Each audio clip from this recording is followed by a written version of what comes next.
കഴിഞ്ഞ ദിവസം എറണാകുളത്ത് ഒരു ടെമ്പിൾ പാർലമെന്റ് നടന്നു. ടെമ്പിൾ പാർലമെന്റ് എന്ന് പറയുമ്പോൾ കേരളത്തിലെ ക്ഷേത്രങ്ങൾ ഇനി ആര് ഭരിക്കണം എന്നുള്ളതിനെ സംബന്ധിച്ച് വലിയ ഒരു ആശങ്കയാണ് ഹിന്ദു വിശ്വാസികളിലും ഹിന്ദു ആചാരക്കാരുടെയും ഒക്കെ മനസ്സിലുള്ളത്. അവർ ഹിന്ദു ഐക്യവേദിയുടെയോ അല്ലെ ആരുടെ നേതൃത്വത്തിൽ അറിയില്ല, ഒരുപാട് സംഘടനകളുടെ നേതൃത്വത്തിൽ ടെമ്പിൾ പാർലമെന്റ് നടന്നു. എന്നാൽ എന്താണ് കേരളത്തിലെ ക്ഷേത്രങ്ങളുടെ ചരിത്രം എന്ന് നമ്മൾ ഒന്ന് മനസ്സിലാക്കിയിരിക്കുന്നത് നല്ലതായിരിക്കും. വളരെ ചുരുക്കത്തിൽ അതൊന്നും നമുക്ക് ഓടിച്ചു പോകാം. വിശദമായ വീഡിയോകൾ നമുക്ക് ചെയ്യേണ്ടി വരും. കേരളത്തിൽ എന്നല്ല, ഇന്ത്യയിൽ ഹിന്ദു വിശ്വാസമനുസരിച്ച്, സനാതന ധർമ്മം അനുസരിച്ച് ഇഷ്ടമുള്ള രൂപത്തിൽ, ഇഷ്ടമുള്ള ഭാവത്തിൽ, ഇഷ്ടമുള്ള സ്ഥലത്ത്, ഇഷ്ടമുള്ള സമയത്ത്, ഇഷ്ടപ്പെട്ട രീതിയിൽ ദേവന്മാരെയും ദേവിമാരെയും ആവാഹിച്ച് വിഗ്രഹങ്ങളുടെ രൂപത്തിൽ കൊണ്ടുവന്ന് വിഗ്രഹത്തിൽ അതിൻ്റെ ശക്തി ചൈതന്യം പകർന്ന് പൂജിക്കുവാനുള്ള അവകാശമുണ്ട്. മനസ്സിൽ പൂജിക്കാം, കല്ലിലും തൂണിലും തുരുമ്പിലുമെല്ലാം ദൈവമുണ്ട് എന്ന് വിശ്വസിക്കുന്ന ഒരു സംഹിതയാണ് ഇവിടെയുള്ളത്. അങ്ങനെ വരുമ്പോൾ ആളുകൾക്ക് ആവശ്യം പോലെ അമ്പലങ്ങൾ ഉണ്ടാക്കാം, ഇഷ്ടരൂപത്തിലൊക്കെ അമ്പലങ്ങൾ. അങ്ങനെയാണ് 33 കോടി ദൈവങ്ങളും കോടാനുകോടി അമ്പലങ്ങളും ഇവിടെ വന്നത്. ഒരു ദൈവത്തിന്റെ പേരിൽ തന്നെ പല രൂപത്തിൽ, പല ഭാഷയിൽ, പല വിധത്തിൽ, പല വേഷത്തിൽ, പല പ്രായത്തിലുള്ള വിഗ്രഹങ്ങളും ആരാധനാക്രമങ്ങളും ഒക്കെ ഇന്ത്യയിൽ രൂപപ്പെട്ടത് ഈ സ്വാതന്ത്ര്യത്തിന്റെ ഫലമായിട്ടാണ്. ഞാൻ ഇത്രയും ആമുഖമായി പറഞ്ഞത്, കേരളത്തിൽ 3 തരത്തിലാണ് ക്ഷേത്രങ്ങൾ ഉണ്ടായത്. ഒന്ന് കുടുംബക്ഷേത്രങ്ങൾ, കാവുകൾ, പിന്നെ എന്താണ് ചെറിയ ചെറിയ അമ്പലങ്ങളെന്ന് പറയാൻ പറ്റത്തില്ല, ചെറിയ സംവിധാനങ്ങളുള്ള പിന്നെ കൊടുതിയൊക്കെ നടത്തുന്ന ചെറിയ ചെറിയ കാവുകൾ പോലുള്ള അല്ലെങ്കിൽ ചെറിയ ചെറിയ അമ്പലങ്ങൾ പോലുള്ള സംവിധാനങ്ങൾ, കുടുംബക്കോവിലുകളുണ്ട്, കുടുംബക്ഷേത്രങ്ങളുണ്ട്. അത് കഴിഞ്ഞാൽ ഗ്രാമക്ഷേത്രങ്ങളുണ്ട്. ഏത് ഗ്രാമം എടുത്താലും അവിടെ ഒരു പ്രധാനപ്പെട്ട ഗ്രാമക്ഷേത്രം കാണും. ആ ക്ഷേത്രത്തിൽ പ്രധാനപ്പെട്ട ഗ്രാമത്തിലെ എല്ലാ ആളുകളും പോവുകയും ഒത്തുകൂടുകയും ചെയ്യുന്നൊരു ഗ്രാമക്ഷേത്രമാണ്. അവിടെ ഒരുപാട് സാംസ്കാരിക പ്രവർത്തനങ്ങളും ഉത്സവങ്ങളും ചിലയിടത്തൊക്കെ ലൈബ്രറികളും അങ്ങനെ ഒരുപാട് കാര്യങ്ങൾ ഉണ്ടായിരുന്ന ഗ്രാമ ക്ഷേത്രങ്ങൾ. പിന്നെ പ്രധാനപ്പെട്ട ക്ഷേത്രങ്ങൾ ശബരിമല, എല്ലാവരും പോകുന്ന, ഗ്രാമദേശങ്ങൾക്ക് അതീതമായി എല്ലാവരും പോകുന്ന, മറ്റ് ദേശങ്ങളിലേക്ക് പോകുന്ന, തീർത്ഥാടനത്തിന്റെ ഭാഗമായി, ടൂറിസത്തിന്റെ ഭാഗമായിട്ട് പോകുന്ന വലിയ വലിയ അമ്പലങ്ങൾ. അപ്പൊ ശബരിമല, ഗുരുവായൂർ, പത്മനാഭസ്വാമി ക്ഷേത്രം, ആറ്റുകാൽ, ചക്കളത്തുകാവ്, പിന്നെ കുടൽമാണിക്യം, ഇങ്ങനെ തുടങ്ങുന്ന വലിയ വലിയ ക്ഷേത്രങ്ങളാണ്. അപ്പൊ തൃശ്ശൂർ വടക്കുന്നാഥ ക്ഷേത്രം, ഇങ്ങനെയുള്ള അങ്ങനെ 3-4 ടൈപ്പിൽ ക്ഷേത്രങ്ങളുണ്ട്. കേരളത്തിൽ ദേവസ്വവും ബ്രഹ്മസ്വവും രാജസ്വവും ക്ഷേത്രങ്ങൾ നടത്തിയിരുന്നു. ദേവസ്വം എന്ന് പറഞ്ഞാൽ ദേവസ്വം ബോർഡ്, അതിന്റെ കഥ ഞാൻ പറയാം. ബ്രഹ്മസ്വം എന്ന് പറഞ്ഞാൽ ബ്രാഹ്മണന്മാർ ഒരുപാട് ക്ഷേത്രങ്ങൾ നടത്തിയിരുന്നു. അതുപോലെ രാജസ്വം എന്ന് പറഞ്ഞാൽ രാജാവിന്റെ കാലത്ത്, ചേര ചോള രാജാക്കന്മാരുടെ കാലത്ത്, വലിയ പാണ്ഡ്യ രാജാക്കന്മാരുടെ കാലത്ത് ഒരുപാട് ക്ഷേത്രങ്ങൾ പണിതിട്ടുണ്ട്. ഇപ്പൊ മധുര ക്ഷേത്രമൊക്കെ അങ്ങനെ പണിതതാണ്. അപ്പൊ ധാരാളം ക്ഷേത്രങ്ങൾ രാജാക്കന്മാരുടെ കാലത്ത് അപ്പൊ രാജസ്വം, ബ്രഹ്മസ്വം, ദേവസ്വം. ഇനി നമ്മൾ ദേവസ്വത്തിലേക്ക് വരുമ്പോൾ ഊരാളന്മാരും കരക്കാരും നടത്തിയിരുന്ന പല അമ്പലങ്ങളിലും ഒരുപാട് പ്രതിസന്ധികൾ ഉണ്ടായപ്പോൾ ഇത് ഹിന്ദു പാർലമെന്റ് നടത്തിയവർ അല്ലെങ്കിൽ ടെമ്പിൾ പാർലമെന്റ് നടത്തിയ ഹിന്ദു സമാജക്കാർ വാ തുറന്ന് ചെവി തുറന്ന് കേൾക്കണം ഈ കാര്യങ്ങൾ. കെ.പി. ശശികലയെ പോലുള്ള ആളുകൾ അല്ലെങ്കിൽ വിശ്വഹിന്ദു നമ്മുടെ ഈ ഹിന്ദു ഐക്യവേദിക്കാരൊക്കെ RV ബാബുക്കെ ശക്തമായിട്ട് കേൾക്കണം.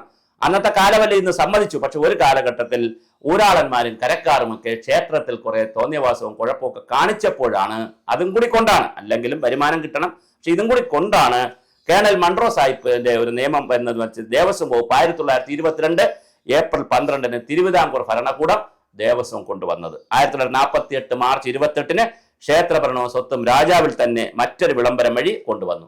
ഇതിന് ശേഷം തിരുവിതാംകൂറിലും കൊച്ചിയിലുമൊക്കെ ക്ഷേത്രങ്ങളുടെ ഒരു ഭരണം ഗവൺമെന്റിലേക്ക് വരികയാണ് ഉണ്ടായത്. കേന്ദ്ര സർക്കാരും നാട്ടുരാജ്യങ്ങളും തമ്മിൽ ഒരു എഗ്രിമെന്റ് ഉണ്ട്. ഇപ്പൊ കേന്ദ്ര സർക്കാർ ഈ പിക്ചറിലില്ല, അതൊക്കെയാണ് നല്ല തമാശ. കേന്ദ്ര സർക്കാരും നാട്ടുരാജ്യങ്ങളും തമ്മിൽ എഗ്രിമെന്റ് വരുന്നു.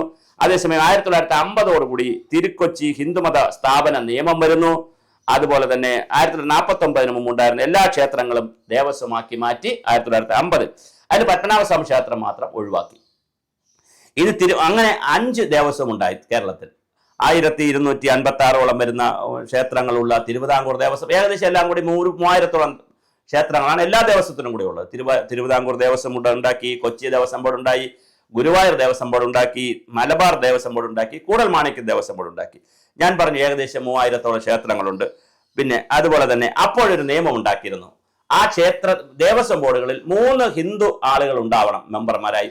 ഒരാളെ രാജാവ് തീരുമാനിക്കും, 2 പേരെ ഗവൺമെന്റിന് തീരുമാനിക്കാം. പക്ഷെ 1974 ഒരു ഭേദഗതി കൊണ്ടുവന്നുകൊണ്ട് അത് എല്ലാവരെയും തീരുമാനിക്കാനുള്ള അവകാശം ഗവൺമെന്റിലേക്ക് നിക്ഷിപ്തമായി.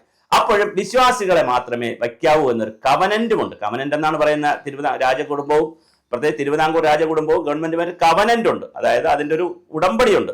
ആ ഉടമ്പടി പറയുന്നത് വിശ്വാസികളെ മാത്രമേ വയ്ക്കാവൂ എന്നുള്ളതാണ്. പക്ഷെ കാലം പോയി, വിശ്വാസികൾ പോയി. വാസുവിനെ പോലെയുള്ള കടുകട്ടി കമ്മ്യൂണിസ്റ്റുകാരായി, പത്മകുമാറിനെ പോലെയുള്ള വലിയ കമ്മ്യൂണിസ്റ്റുകാരൊക്കെ വന്നു, മന്ത്രിമാർ കമ്മ്യൂണിസ്റ്റുകാരായി.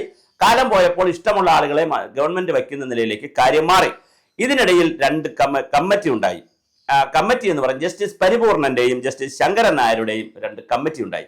ഈ കമ്മിറ്റികളും പറഞ്ഞു, ഇവിടെ ക്ഷേത്രത്തിന്റെ ഭരണം വിശ്വാസികളെ കൂടുതൽ ഏൽപ്പിക്കണം, ക്ഷേത്ര വിശ്വാസികളെ മാത്രമേ ഇതിൽ കൈകടത്താൻ സമ്മതിക്കാവൂ, ഗവൺമെന്റിന്റെ റോള് വളരെ പരിമിതമാക്കണം. എന്നാൽ 1949 ഒരു ഉടമ്പടി പ്രകാരം സർക്കാർ പ്രതിവർഷം 50 ലക്ഷം രൂപ ദേവസ്വം ബോർഡുകൾ കൊടുക്കണം, പത്മനാഭസ്വാമി ക്ഷേത്രത്തിന് 1 ലക്ഷം രൂപ കൊടുക്കണം. ഇതിനിടയിൽ വേറെ കുറേ സംഭവങ്ങളുണ്ടായി. പാർത്ഥസാരഥി ക്ഷേത്രം വലിയ വഴക്കുണ്ടായി, വലിയ പ്രശ്നങ്ങളൊക്കെ ആയപ്പോൾ അർദ്ധരാത്രി അത് പോലീസ് ഏറ്റെടുത്തു. അപ്പോൾ പോലീസ് ഏറ്റെടുത്തു മീൻസ് സർക്കാർ ഏറ്റെടുത്തു. അതുപോലെ തന്നെ മതപാഠശാലകൾ, ആധ്യാത്മിക കേന്ദ്രങ്ങൾ എല്ലാം ഉണ്ടായിരുന്നതാണ് ക്ഷേത്രങ്ങൾ അനുബന്ധിച്ച്. 12.5 ലക്ഷം ഏക്കറോളം ഭൂമി അതിൽ ഈ ദേവസ്വം ബോർഡുകൾക്കുണ്ടായിരുന്നു. അതിൽ 5 മുതൽ 5.5 ലക്ഷത്തോളം ഏക്കർ ഭൂമി കാണാനില്ല. തിരുവിതാംകൂറിൽ മാത്രം തന്നെ 25,000 ഏക്കർ ഭൂമിക്ക് ഉണ്ടായിരുന്നു. മലബാറിൽ 24,693 ഏക്കർ ഉണ്ടായിരുന്നു. കൂടൽമാണിക്യത്തിലും 5,568 ഏക്കർ ഉണ്ടായിരുന്നു. പക്ഷേ ഈ ഭൂമികളെല്ലാം അന്യാധീനപ്പെട്ടു പോകുന്ന കഥയാണുള്ളത്. അപ്പോൾ ക്ഷേത്രങ്ങളുടെ ഭരണം ഒരു കാലഘട്ടത്തിൽ കരക്കാരുടെയും ഊരാളന്മാരുടെയൊക്കെ കയ്യിൽ, അതെങ്ങനെയാണ് ഈ ശബരിമലയൊക്കെ ഇരിക്കുന്ന ആദിവാസികളുടെ കയ്യിൽ ഇരുന്നു എന്നൊക്കെ പറയുന്ന കഥ അതാണ്. അങ്ങനെ ഒരുപാട് ആളുകളുടെ കയ്യിൽ ഇരുന്ന ക്ഷേത്രത്തെ അതിൽ നടത്തിപ്പ് 2 പ്രശ്നങ്ങളുണ്ട്. ഒന്നത് നടത്തിച്ചുകൊണ്ട് പോകാൻ പറ്റുന്നില്ല, പണമില്ല, അതിന്റെ പ്രശ്നങ്ങൾ തുറക്കാൻ പറ്റുന്നില്ല. മാസത്തിലൊരിക്കൽ, ആഴ്ചയിലൊരിക്കൽ, അല്ലെ ചൊവ്വാഴ്ച, വെള്ളിയാഴ്ച, ഞായറാഴ്ച ഇങ്ങനെയൊക്കെ തുറക്കാൻ പറ്റുന്നുള്ളൂ. പോറ്റിക്ക് പൈസ കൊടുക്കാൻ. അതിന് അതിദാരിദ്ര്യമുണ്ടായി ഒരു കാര്യം. രണ്ടാമത് ഇതിനകത്ത് മോഷണം നടന്നിട്ടുണ്ട്, അവർക്ക് നടത്തിക്കൊണ്ടുപോകാൻ പറ്റുന്നില്ല. കാരണം പഴയ കഥയാണ്. ഇന്നത്തെ കേരളമാണെങ്കിൽ ക്ഷേത്രം കൊടുത്തു കഴിഞ്ഞാൽ ക്ഷേത്രം ആളുകൾക്ക് നടത്താൻ പറ്റും. കാരണം അത്രമാത്രം പണം കേരളത്തിൽ ഇന്നുണ്ട്. വിദേശ രാജ്യം ഇപ്പൊ അന്നദാനം എന്നൊക്കെ പറഞ്ഞാൽ വലിയ സംഭവമാണ് ക്ഷേത്രങ്ങളിൽ. അതുകൊണ്ട് ഇപ്പൊ ജനങ്ങളുടെ കയ്യിൽ പണമുണ്ട്, ഇപ്പൊ പറ്റും. പക്ഷെ അന്ന് അത് പറ്റുന്ന കാലമല്ല. പറ്റാത്ത കാലത്ത് ക്ഷേത്രങ്ങൾ അന്യാധീനപ്പെട്ടു പോകാതിരിക്കാനും കൂടിയാണ് ഈ കുഴപ്പങ്ങളും കുറ്റങ്ങളും ഒക്കെ കണ്ടപ്പോൾ കേണൽ സാഹിബ് ചെയ്തതെന്ന് നമുക്ക് വിശ്വസിക്കാം. പക്ഷെ അല്ലെങ്കിൽ മുഴുവൻ ക്ഷേത്രങ്ങളിൽ കുറെയെങ്കിലും നശിച്ചു പോകുമായിരുന്നു. 70-കൾ വരെ ഒരുപാട് ക്ഷേത്രങ്ങൾ നശിച്ചു പോയിട്ടുമുണ്ട്. പിന്നെ ഒരു ഗൾഫ് രാജ്യങ്ങളുടെ ഒരു ബൂമിങ് വന്നതിന് ശേഷമാണ്, അവിടെ നിന്നൊക്കെ പണം വന്നു തുടങ്ങിയതിന് ശേഷമാണ് ക്ഷേത്രങ്ങളും കുടുംബക്ഷേത്രങ്ങളും ഗ്രാമക്ഷേത്രങ്ങളൊക്കെ വലിയ തോതിൽ വലുതാകാൻ തുടങ്ങിയതും. അതിൻ്റെ അതൊക്കെ ഓല കെട്ടിടമായിരുന്നു, അതൊക്കെ ഓടായിരുന്നു, ഓലയല്ല, ചിലത് ഓലയുണ്ടായിരുന്നു, ഓലയൊക്കെ ഓടായി, ഓട് ടെറസായി, അങ്ങനെ വലിയ രീതിയിൽ പിന്നെ മതിലായി, പിന്നെ ചുറ്റുമതിലായി, പിന്നെ കൊടിമരമായി, പിന്നെ ഒരുപാട് ദേവതകളെ വെച്ചു, പ്രശ്നം വയ്പായി, ഒരുപാട് രീതിയിൽ ക്ഷേത്രങ്ങൾ മാറി. ഇന്നിപ്പോൾ വേണമെങ്കിൽ ഗവൺമെന്റിന് ഗൗരവമായി ആലോചിക്കാം ക്ഷേത്രങ്ങളുടെ ഭരണം ആരെ ഏൽപ്പിക്കണം, എന്ത് ഏൽപ്പിക്കണം. ഇന്നിപ്പോൾ കാലം മാറി, ഹിന്ദു സമാജം വലുതായി, അതിൽ ഒരുപാട് വിദ്യാസമ്പന്നർ വന്നു, ഒരുപാട് കാലത്തിൻ്റെ ഒരു മാറ്റമുണ്ട്.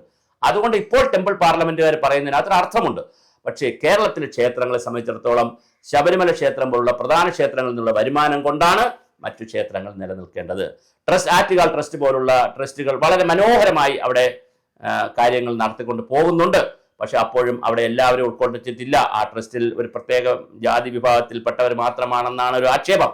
നായർ വിഭാഗത്തിൽ മാത്രം പെട്ടവരാണെന്നാണ്. അങ്ങനെ ഓരോ സ്ഥലത്തും വിശ്വകർമ്മർക്ക്, നായർമാർക്ക്, വെള്ളാള സഭയ്ക്കല്ല കേരള വെള്ളാളന്മാർക്ക്, ഇങ്ങനെ മുത്താരമ്മ ക്ഷേത്രം, ഇങ്ങനെ ഒരുപാട് ക്ഷേത്രങ്ങൾ, ഓരോ ജാതിക്ക് ഇവിടെ ക്ഷേത്രങ്ങളുണ്ട്. അപ്പൊ അതൊക്കെ ഇനി എങ്ങനെയാണ് ഇനി പൊതുസമൂഹത്തിൽ കൊണ്ടുവരിക, പൊതുവിഭാഗത്തിൽ കൊണ്ടുവരിക എന്നുള്ള വലിയ ചർച്ചയുണ്ട്. എന്തായാലും കേരളത്തിലെ ക്ഷേത്രങ്ങളുടെ ചരിത്രം പറഞ്ഞത്, ക്ഷേത്രങ്ങളിൽ വിശ്വാസികളാണ് ക്ഷേത്രങ്ങൾ കൈകാര്യം ചെയ്യേണ്ടത്. ഒന്ന്, അത് വിശ്വാസിയായ മന്ത്രിമാർ വരും. അത് ദേവസ്വം ബോർഡ്, CPM, ഇപ്പൊ ഇടതുപക്ഷ മുന്നണിയായിരുന്നു, CPM-ഓ CPI-യോ വകുപ്പെടുക്കരുത്. ഇപ്പൊ രാമേന്ദ്രൻ കടന്നപ്പള്ളിയുള്ള ഗണേഷ് കുമാറിനെ പോലുള്ള വിശ്വാസികളുണ്ടല്ലോ. ഇപ്പൊ ഗണേഷ് കുമാറിനെ ഏൽപ്പിക്കാൻ പറ്റിയ ഏറ്റവും നല്ലൊരു പദവിയല്ലേ. അങ്ങനെ വിശ്വാസികളായിട്ടുള്ള മന്ത്രിമാരെ ഏൽപ്പിക്കണം. നമ്പർ 1, ശബരിമലയിൽ പോയി തൊഴുന്ന മന്ത്രിമാരെ ഏൽപ്പിക്കണം, ഏതമ്പലത്തിലായാലും. 2, അവിടെ വരുന്ന ദേവസ്വം ബോർഡ് പ്രസിഡന്റുമാർ. ഇപ്പോൾ തിരുവിതാംകൂറിൽ K. ജയകുമാർ വിശ്വാസിയാണ്, അദ്ദേഹത്തെ വെച്ചിട്ടുണ്ട്. പക്ഷെ ബാക്കി ദേവസ്വം ബോർഡുകളിലുമൊക്കെ വിശ്വാസികളെ വെക്കണം. സ്റ്റാഫ് വിശ്വാസികളായിരിക്കണം, അമ്പല കമ്മിറ്റി വിശ്വാസികളായിരിക്കണം, ഉത്സവം നടത്തേണ്ട വിശ്വാസികളായിരിക്കണം. കടക്കൽ തിരുവാതിരയിൽ ഇപ്പോൾ പുഷ്പന്റെ പാട്ടൊക്കെ വെച്ച് വലിയ വിവാദമായി. അപ്പോൾ ഇതൊന്നും വരാത്ത രീതിയിലുള്ള ക്ഷേത്ര ഭരണത്തെ വിശ്വാസികളെ ഉൾക്കൊള്ളിക്കുന്ന, അല്ലെങ്കിൽ വിശ്വാസികൾക്ക് കഴിയുന്ന ക്ഷേത്രങ്ങൾ വിശ്വാസികൾക്ക് വിട്ടുകൊടുക്കുന്ന പുതിയ രീതിയും, അവിടെ മതപാഠശാലയും, അതുപോലെ തന്നെ മതം എന്ന് പറഞ്ഞാൽ ഹിന്ദുമതം എന്നുള്ള അർത്ഥത്തിലല്ല, നമ്മുടെ സംസ്കാരവും ചരിത്രവും ഒക്കെ പഠിപ്പിക്കുന്ന ഇടങ്ങളും സാംസ്കാരിക കേന്ദ്രങ്ങളൊക്കെ ആക്കി മാറുന്നതിനുള്ള പുതിയ ഒരു രീതി വരുമോ എന്നുള്ളതാണ് നമ്മൾ ഈ വീഡിയോ ചെയ്യാൻ ഉദ്ദേശിക്കുന്നത്. അങ്ങനെ വരുമെന്ന് നമുക്ക് പ്രതീക്ഷിക്കാം.